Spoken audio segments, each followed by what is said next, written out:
Hello, good evening, good evening, good evening. It's found what's like Stephen Fry. Okay, here we go. We're going to have some fun and see if this works. Because I am going to attempt to do, I nearly said gardener's question time. Confidence question time from two different angles. Quite literally, because one, I've got my phone here, and two, I've got my iPad here. So I'm going to... Facebook is telling me that it's letting you know that I'm live. I'm going to let the people know that on my other page I'm also going live as well. So let's see what happens whilst I just waffle a little bit. So here we go. Whoops, confidence. Hello, first viewer. I do apologise. I am multitasking and having a look to see if I can go live on two pages at the same time. So I'm just letting them know on this page what the topic is this evening, which if I can spell doubting, that would help. How to stop doubting yourself and make decisions. And let's see what happens. Oh, now it'll only let me go from there. And at the moment, it doesn't say that it's connecting. It does look... Hi, Elise. Is it Elise? I'm saying your name correctly. Hi, Elise. It's lovely to have you here. So I am doing this. It seems to be working at the moment, although I do have a very odd angle for this particular video. So that's a bit odd, but never mind. I don't quite know what I can do with that unless I can see if I can prop it up with a cushion. Oh, now that actually might work. Look at that. Let's hope the cushion stays. So, sorry, Elise, you are the first person watching and I'm playing around because I'm looking to, as you probably know, I want to reach as many people as possible with my message around confidence and helping people really understand what it is so that they can redefine it for themselves and connect with it in a way that supports them so that they can... understand where it's coming from. It's a very, my perception, my take on confidence, as I have discovered, the more people I talk to about it, the more people I share my message with. Hi, Jeff. That most people kind of suddenly realise that I do have quite a different take on it. The video's freezing now and again. It may do. It's actually saying that the connection is weak. So for those of you who are just joining, I've got two angles. So I'm kind of having a play because I want to reach as many people as possible. So hi Gabe, how lovely to see you. And so I'm just having a play around with so one's on the Confidence Garden page, which if you haven't liked yet, you can head on over there. And one is on my own page, which is this one here. So the angle's going to be a little bit odd as I flip between the two. But feel free to give the thumbs up for those of you who are already doing that, and hearts and wows or tears or whatever you like as we go through. So hi Molly. It's, as I was just saying, my reason for doing this is I'm kind of playing around. I'm kind of trying to test Facebook and see who they help me reach, basically, because my passion hasn't died around confidence. I am still as obsessed, some people might say, about the topic as I've ever been. And in fact, if anything, it's getting even more obsessive, and there's even more things that I want to share with people. And as I was just saying, my understanding, my take, my discoveries and learnings, both for myself, but also with the clients I've worked with over the last nearly 11 years now. So there is, I would say I'm reaching, heading towards tens of thousands of people now that I've been interacting with, especially when I look over on YouTube, and the videos and things over on there are reaching sort of like 90,000 views. So I know that the message is reaching a number of people. Still freezing. So what's interesting, and sometimes it starts running very quickly, like fast forward, if you see what I mean. just saying this to give you feedback on technicalities. Thank you very much for that, Elise. They shouldn't be interacting with each other because the phone is going off my data and the iPad is going off my web. So they're actually running on two different things. If it still continues, and I'm sure that you guys on here will let me know, what I'm going to invite the 5 of you that are watching on the Jules Wyman page is head on over to Jules Wyman dash the Confidence Garden, and you can watch it live over there, because I'm just going to talk for another few minutes with both of them running, because I want to get people over to this other page, because that's where the main discussion is going to be happening, especially this evening, around how to stop doubting yourself and make decisions. So those of you who are just joining, if you want to head on over to the other page, so go to Jules Wyman little dash the Confidence Garden, and you'll see that this is live on there as well, hence the double angles. And what I'm going to do in a couple of minutes, so I'm going to give you a heads up, is I'm actually going to end the live broadcast on this camera here and head on over to this camera here, so that those who join regularly every week, that's where you need to head to. So you've got 1 minute warning to head on over to Jules Wyman dash the Confidence Garden, and we're going to be talking about how to make decisions. I can't remember what I've put the title as. How to stop doubting yourself and make decisions. So yeah, I will go boss-eyed, Doug. You're absolutely right. So head on over to Jules Wyman dash the Confidence Garden, like that page, because there's another camera, as you can see. I'm looking at a different angle, and that's where I'm going to be. So you've got a 30-second warning. I'm going to turn this one off and I'm going to go over to that camera and have that discussion. So head on over, Jules Wyman dash the Confidence Garden, and this is where the confidence in how to stop doubting yourself and make decisions, that's where it's going to happen. So 10, 9, 8, 7, 6, 5, 4, 3, 2, 1. Nigel, head on over to the other page, because I'm about to shut this one off. Jules Wyman dash the Confidence Garden. Get on over to the other page. It'll be lovely to see you over there. See you in there in a second. So, thank you. Oh, Michelle, I'm really sorry it's doing the... Oh. Why is it doing that? Stop. There we go. I'll turn myself off. So hopefully people will be heading over to that page. And for those of you who are here, hello. For those of you that are here, welcome to this evening. And it's really lovely to, I'm getting bizarre messages popping up now. It's really lovely back on, so hopefully the connection better. So we'll give it a second to kick in. Cheers.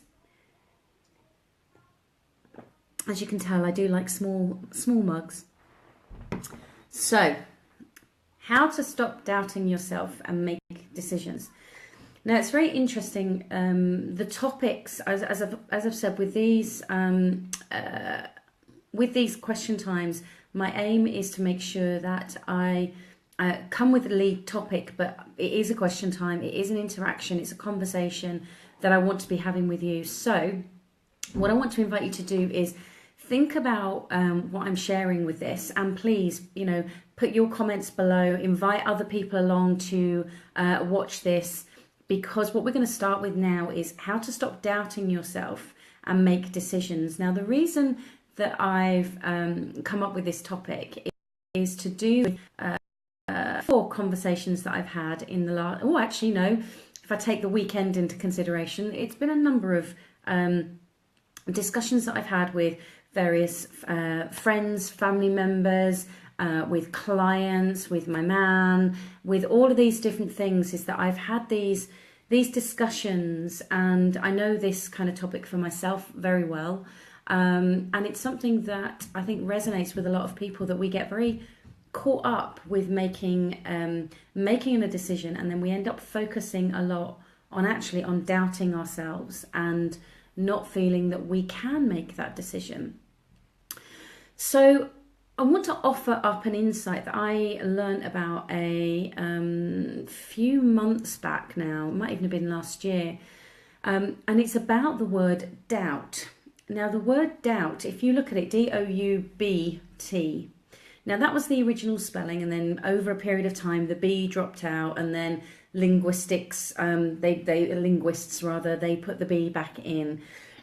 Excuse me. So they wanted, and the information that I learned of this is that they wanted the B to remain in there, even though it's a silent B, to remind us about the origin of the word. Now, one of the other key words that doubt looks like, if you take the T off and add an L and an E at the end, you get the word double. And it's something to do with, and I apologise if I'm not getting this spot on, I am going from memory here. It's something to do with that D-O-U-B, that first part. It is about two. It's about things being split. It's about things not being unified. And that's part of the challenge we have when we're making decisions. We end up being split in two minds. So, and that kind of having two minds about something is where we then get our challenges, because we are then, the brain then looks to make the right decision. And of course, when we're looking to make the right decision, or rather we're worried about whether we make the wrong decision. Thank you, Amanda, for letting me know that. When we're split between those two things, the brain is then looking, the thinking mind then goes into looking that we have to make the right decision. Whichever one it is, it has to be the right one. We can't have the wrong one, because if we make the wrong decision, then usually what happens is that self-criticism will come up, that self-abuse, that judgments, that all of that kind of stuff is going to kick in, and we realise that we then get scared about and fearful around making a decision, because if I make decision A, what if it's the wrong one and I've got it wrong and it doesn't turn out the way that I want to? Then of course I'm going to go into that self-abuse, that criticism, that those internal judgments, and none of us want to go there, because we know that we'll end up feeling pretty crap. But if I do B and B's not right either, then I'm going to go into those judgments again, and etc., etc. And that's where we can end up kind of feeling like we're juggling between these two decisions over and over again. We've got these two choices. And for me personally, that's something that has helped make a big shift, is when I recognise it's not necessarily a decision, it's a choice. And for me personally, I know that there is a school of thought that likes the word decision, because the word decision is wrapped around to cut off. So you make a decision, you stick with it, you put all of your energy into that, and you don't even look back at any other options, possibilities, or anything. And that can be a great way of making a decision. And for me personally, I tend to remove the word decision and recognise I've got a choice, or in this instance, we're talking about two choices. Now, again, then what people can then start getting wrapped around is I need to then make the right choice. And they'll start to look at pros and cons for each of those choices. Now, the challenge that we have with pros and cons, again, the brain is going to go into making one right and one wrong. And it's then only going to be looking at which list is longer. Dr. John DeMartini, if you haven't come across his work, I would recommend having a look at his work.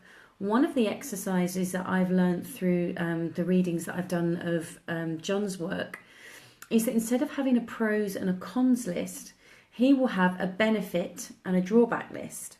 But you still don't fill out one and then the other.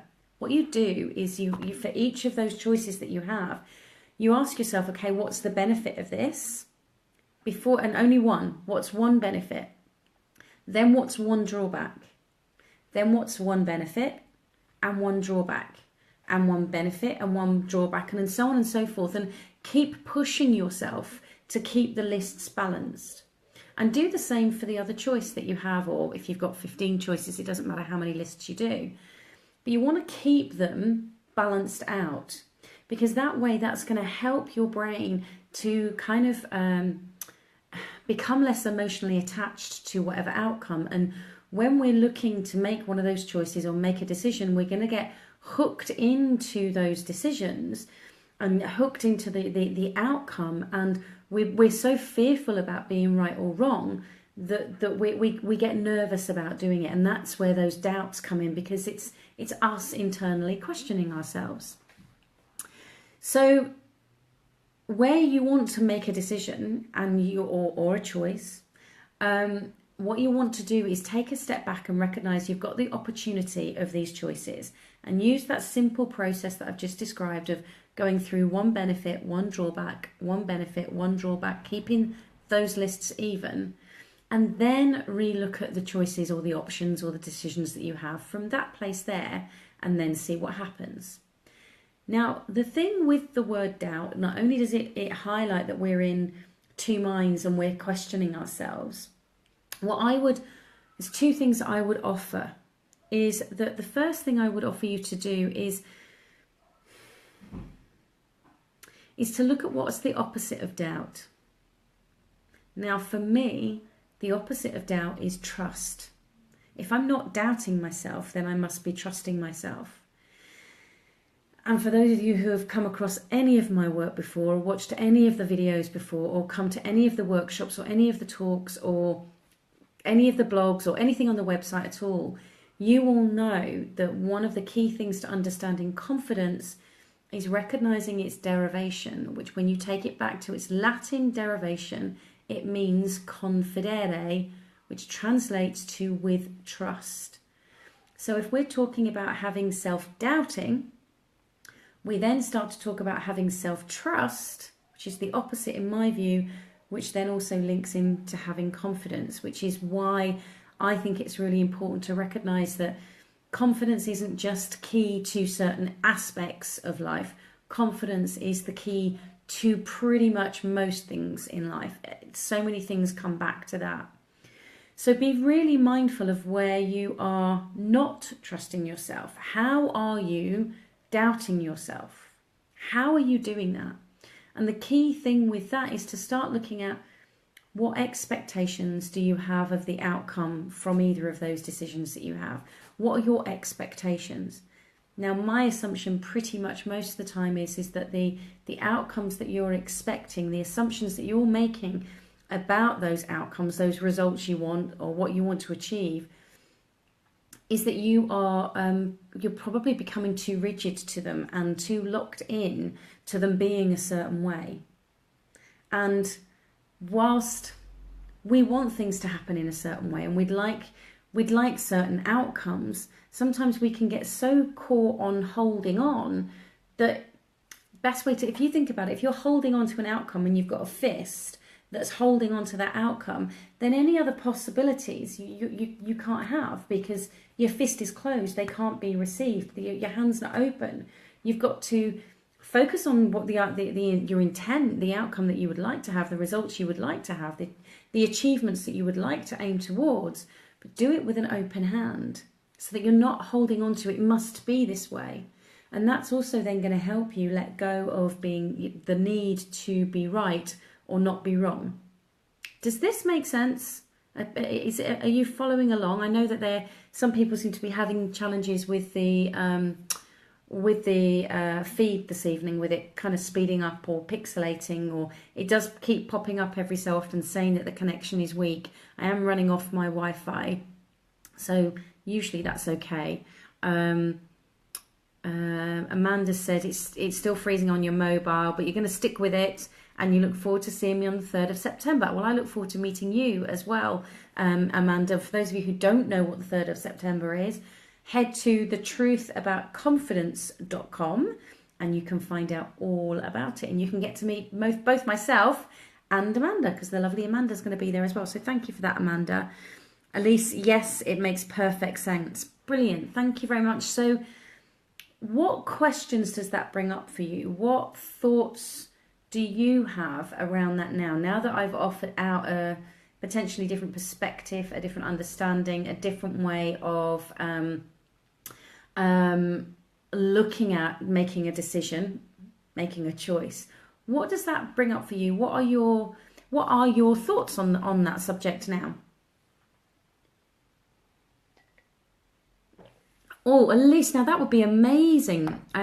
Yes, the event in The Truth About Confidence is happening both in September and October. And Elise is saying that she might be over in October. Now, you don't live in the country, so that would be amazing to meet you and have you over here, because you've got some friends in Shrewsbury. I went to Shrewsbury the other week. It's very beautiful. So that would be lovely to see you. And yeah, Amanda, it is about putting it into practice, and that's the same with all of this, you know. And I know that you and I have spoken a little bit, and I know that you've got the book as well, which I'm hoping that you're reading or have read. I think so many of us get hooked up in, well, if I just watch one video or read one book or go on one course, that boom, everything's going to be done, and I'm always going to be filled with confidence and nothing's going to change, and I'll have this unwavering confidence all the time. Well, if that happens for you, please get in contact with me, because it's not something that I've yet experienced. For me, what's key to recognise and really understand is that confidence is a work in progress. It is something about recognising that it's always on the move. It's always growing. It's always got that ability to shift and change, because life is always offering us different opportunities. In my view, to learn. So if that's the case. For example, I've been offered an opportunity in September to go and speak at a conference, and it's actually in Rome, and it's a very different group of ladies that I wouldn't normally interact with in that way. And that's a different experience for me, and so therefore I'm being given an opportunity to grow. Now, the old version of me would have gone, oh, I can't do that. Who do I think I am? I can't possibly do that. What if it goes wrong? What if I don't get it right? What if I make an idiot of myself? What if, and they would usually go down a derogatory, unhelpful, unkind, self-abusive route. Whereas now I look at, okay, how can I do that? What would I need to develop within myself? What would I need to grow within myself? What do I already know? What can I learn? How can I develop? So I start to look at it as a possibility, and I'm letting go of things. So I'm not going with a closed fist. Yes, I have expectations of what I would like, but they don't have to be that way. I'm not rigid to that. I'm not trying to control them to be a certain way, if that makes sense. And I think Michelle's just put something. Oh, Amanda, you have started reading the book. Ace. I'd love to know what you're thinking of it. Michelle, still don't get how you let go of your expectations and not be disappointed if it doesn't go as you expect. That's an absolutely brilliant question, Michelle. So it's a really challenging one to answer in a short form. Can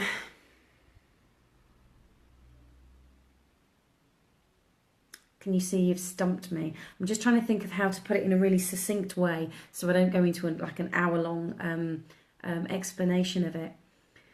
For me, it is about kind of having big picture expectations. Now, what I mean by that is, let's take Christmas Day, for example. I expect to enjoy Christmas Day, and I let go of me having to force that enjoyment or create that enjoyment.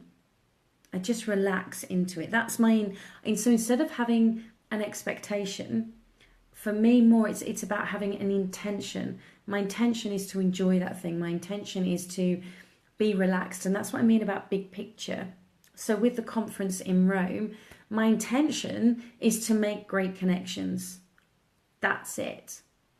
I don't set the intention, and I know that for some people who are very much into manifesting and the law of attraction side of things, they may well be saying things or be thinking things along the lines of, well, you have to be very specific and you have to be very clear and you have to know that. And yes, that can work. And in my personal experience, I then find that I get too attached to things being exactly as you're saying, that things have to be a certain way. And therefore then would end up getting disappointed or frustrated or upset or angry or whatever other emotion I could create for myself, rather than just enjoy or recognize that something is how it is. And I suppose one of the reasons I'm struggling to explain this is that it's we as human beings, the thinking mind gets really caught up in trying to control everything. and trying to control things to be the way it wants it to be, which is why I like the closed fist analogy. And I really check in with myself when I'm working with clients one-on-one, for example. And when I'm going to be doing the training in September and October, I don't have a specific outcome that I expect them to have. My expectations are for the people in the room to get exactly what they need. And it's about me working as hard as I can to help them attain that and get as clear as possible with that. I don't know if any of this is making sense for you, Michelle, or helping out. But the more we get hooked onto our expectations and have that closed fist, one of my practices is to check in with myself. Am I holding on too tightly with my expectation? Because who's to say that the life, the universe, God, the creator, however you connect with whatever I perceive is bigger than us, the thing that makes the flowers grow and all of that kind of stuff, is am I trying to control it? Am I trying to make the flowers bloom at a certain time or make the fruit blossom at a certain time? And that's what human beings keep trying to do. We keep trying to control our natural environment, and look at the consequences that's brought us. And we do the same internally. We try and control things and hold on too tight. There's nothing wrong with having expectations and setting that intention out there and doing all that's required from your perspective to make sure that you're playing your part in that, and then relaxing and letting go. Because who's to say that the universe, life, God, whatever you want to call it, the creator, the divine, whatever suits for you, isn't going to give you something even better. But if we're trying to control it, we're trying to hold on to it too tightly, we could miss out on all this other great stuff. So I hope that's kind of answered your question. And I play a game with myself is about, well, that didn't go to expectations. That's really interesting. But then it's if you're describing your expectations in a certain way, which is, well, it should have gone this way and I should have had this and why didn't this happen and that shouldn't have happened and I wanted this and I haven't got it, then of course you're going to be disappointed, because the description that you have of the outcome that did happen is making it wrong. Well, who says that the outcome is wrong? It's only the mind describing it in that way, which then makes it wrong. Michelle, does that make sense and kind of answer your question around that? If you can let me know below, that would be really great.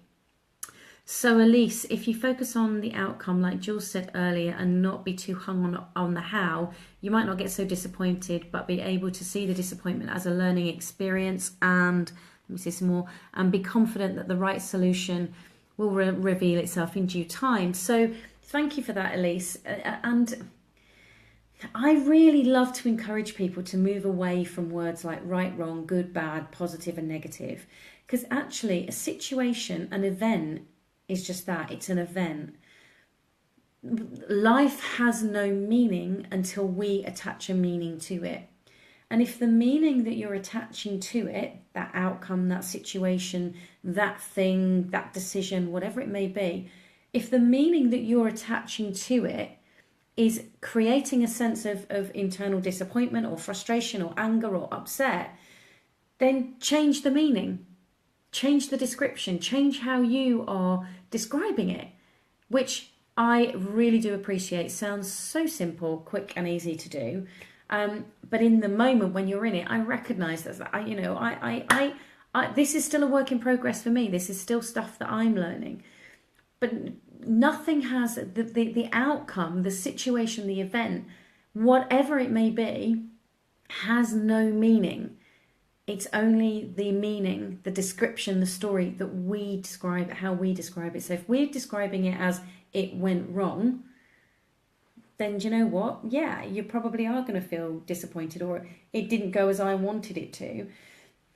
Yeah, you probably are going to be disappointed. When in actual fact, when you can take a step back and go, okay, it didn't go as I wanted it to, but what did I learn, or what did I gain, or what? And it might not be great things that you love, but you'll still gain something from it. The more that you can take that step back and see that, that's when, in my personal view, things become a lot more easier and relaxed on that side of things. So Does that make sense, Michelle? I don't even know if Michelle's. One thing I've realised is that when I'm on the Confidence Garden page, I don't get to see who's joined, but when I'm on the other page, I get to see who's joined and who's there. So unless you talk to me, I don't know who's here, and I just waffle, which I'm very good at. So does that help you look at how to stop doubting and make decisions? Does that give you a different perspective? And if so, now you have that perspective, what do you gain from that? What has that now given you? And whilst you may be typing your answers in now, thank you, Amanda. Yes, that makes sense. Is that what I would invite you to do is also think of other questions, that this conversation may have brought up other things for you. I know that for some people, and I include myself in this, I've done this myself, of hearing somebody like myself describe things in that way of, let go of the, or rather don't hold on to the expectation, or the don't crave a certain outcome. And I've heard people say things like this in the past, and until I've kind of learned it and embodied it for myself, I used to listen to them and go, well, it's all right for you. It's all right for you. And get really frustrated and annoyed at that person for passing on that message. When in actual fact, from this place now, I can recognise the practice that it does take. So be kind to yourself. It does take practice. And start to recognise that you can do something about this. Yes, it's not immediately easy because this thing overcomplicates everything, but it is possible. And the more practice and the more that you start to have an awareness around it, then things can be different. You can have a different perception of the decisions, options, choices. When you see the doubting, you can start looking at how are you doing the doubting, and what would it be like to trust? What would you need to do there? And that starts to put a slightly different spin on things for you as well. So Amanda, I read somewhere that if you give more and expect less, it means less disappointment. I'm not sure personally that I agree with that, and I'm not sure what I think I'd have to know the context of that, Amanda, to be able to comment on that in any other way. Thank you for the hearts. If you give more and expect less, I suppose my spin on that, if I'm understanding the context, and obviously I don't, so I might be making incorrect assumptions here, is that's about not having. So it's a little bit like, if I use the common analogy around love, many of us think that we know what love is and have had some kind of experience of it. And yet how many of us, if we're really honest, give love but have an expectation of something in return? And most of the time we don't realise that we're doing that. So we have this, I'm gonna give you love, however we show that or express that to the other person or even an animal, and we give that out, but actually unconsciously a lot of the time we have conditions, we have rules, we have those expectations that I'm only going to give you this if you don't, as long as you give me this. So there's like a double edge kind of thing going on there, if that makes sense. So the more we can have an awareness of that, those unconditional expectations. So that's what I think that means. It's about giving without conditions, giving without rules. So if I give to somebody on the street, a homeless person on the street, my expectation, if I've got an expectation that they should be grateful, that they should say thank you, but actually that's not what their conditioning is, then I'm going to be disappointed that my giving hasn't been received in that way, because I've gotten expectations and rules around that. Does that make sense? I'm not sure if that actually if that is what you've read there and shared with us, Amanda, if that is in the same context, but that would be my take on it. And I think there's a lot of discussion that's starting to come very mainstream at the moment about being of service. And I think we all have to recognise, yes, excellent. We all have to recognise that to truly be of service means that we have to either be mindful and aware of the conditions, rules, expectations that we do have, and just recognise that you don't have to remove them, but recognise that by having them there, the impact that they will then have on you, because they will have an impact on you, not the other person. And the second thing is recognizing that when you can actually truly give without those expectations, and that they're not easy to do. So I'm hoping that with a fantastic interaction for this evening, thank you. And I'm getting messages, there's things popping all over the place that's saying that people have had a real challenge with getting on and watching this evening. So I'm hoping that the replay is going to play very well. And if not, we'll just have to have another topic about this conversation, have another conversation about this topic another time. So please make sure that if you've got other questions, if this brought up other insights, either message me directly, and I can bring those questions to another question time, or you can pop them below and obviously I'll get notification that your questions are there. Just to give you a heads up, there won't be a confidence question time next Monday because I will be on a silent retreat. A little bit inappropriate to be doing a live broadcast on a silent retreat. So there won't be one, what would it be? Is it the 13th? No, what is it? It's 15th. 15th, I think. My maths is correct. So there won't be any, I keep going to say gardeners question time, confidence question time next Monday, but it will be back the following Monday. So make sure that you get your questions in. Again, if I don't get any questions as we start, I will bring a topic to the table and we can always start from there. But the whole point is for us to have a conversation so I can look at how best I can help you and do whatever is required to be of service for you. For those of you that are, thank you for all the thumbs up. For those of you that do want to find out more about, there's lots of loves and thumbs and things going now.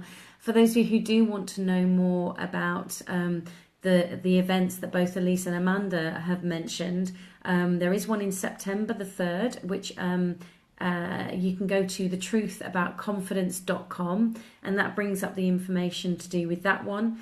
And then it also, as you scroll down the page, you can also go to the October event as well, if you can't make the September date, and I believe it's October the 16th.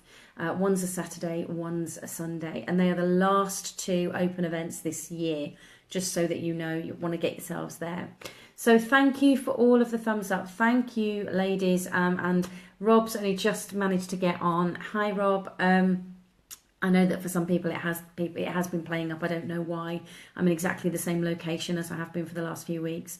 So thank you very much for the interaction. Join me again in 2 weeks' time. There is no gardeners question time. I nearly said it again. Confidence question time next week, and I look forward to speaking to you then. So take care. Bye.